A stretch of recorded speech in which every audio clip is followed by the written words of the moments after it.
I went back to the Pacific Northwest recently to visit my family and went shooting in the mountains with my dad. The views were pretty fantastic, much different from what I'm used to from where I'm from. Sometimes a little change of scenery can really make a difference.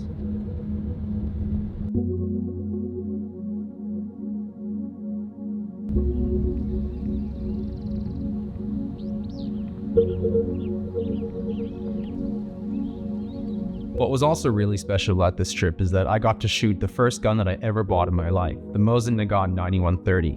And so a lot of people know this gun. It's very well known for its time in World War II. But it gets a lot of hate or gets some criticism from some people because they think it's not the most refined gun, it's not the smoothest operating rifle. And I get that, but because to me it was the very first gun I ever purchased in my life, it'll always have that special place in my heart. And so I picked this up 17 years ago for $200, and I absolutely love the gun. It originally came in that classic red finish that you always see, but I changed it to be more of a blonde color, which, I kind of wish I hadn't done, but I still love the gun as it is. It had a lot of cosmoline on it, and so I wanted to strip it down. I wanted to treat it right and give it a nice fresh finish.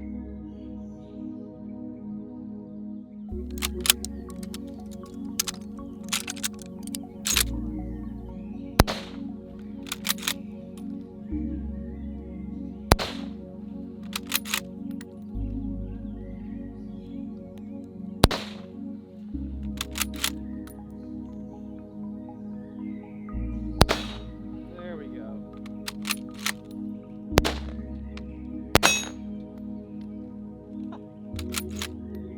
What was that? I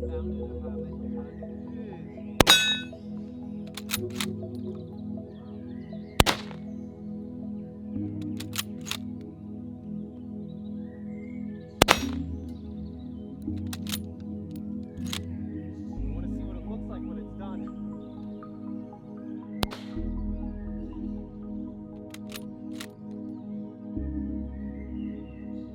The Mosin Nagant is an old rifle. It's well known for being the Soviet Union's workhorse in World War II.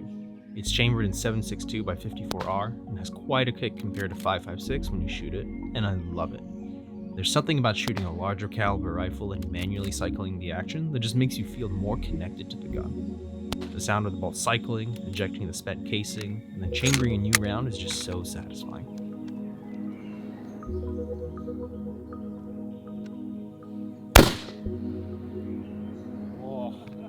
Whoa.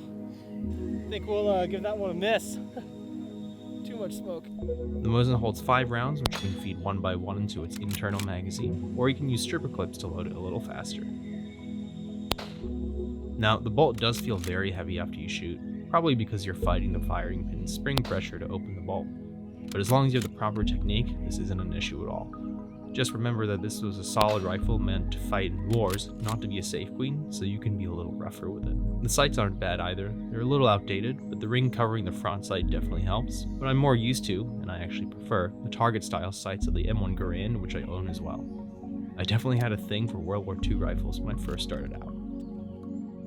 While I agree that this isn't the most refined gun out there for its time, I disagree that it's a bad gun. It did a lot of work back then and served very well in all sorts of horrible conditions. It rose to the occasion and it did the job it needed to do with the poor conditions it was forced into. It was nice to get a change of scenery and shoot up in the mountains with no one around. Even with the beautiful sound of gunfire, there's something very peaceful about getting away from daily life at home, in your suburb, or wherever you live, and taking in a bit of nature.